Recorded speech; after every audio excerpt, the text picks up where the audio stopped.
യേശുവിന്റെ മരണം. 6-ാം മണിക്കൂർ മുതൽ 9-ാം മണിക്കൂർ വരെ ഭൂമി മുഴുവൻ അന്ധകാരം വ്യാപിച്ചു.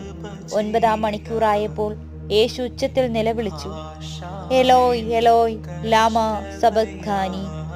അതായത്, എന്റെ ദൈവമേ, എന്റെ ദൈവമേ, നീ എന്നെ ഉപേക്ഷിച്ചത് എന്തുകൊണ്ട്? അടുത്തു നിന്നിരുന്ന ചിലർ ഇത് കേട്ട്, ഇതാ അവൻ എലിയായെ വിളിക്കുന്നു.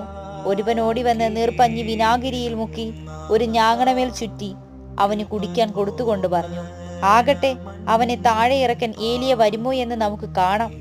യേശു ഉച്ചത്തിൽ നിലവിളിച്ച് ജീവൻ വെടിഞ്ഞു.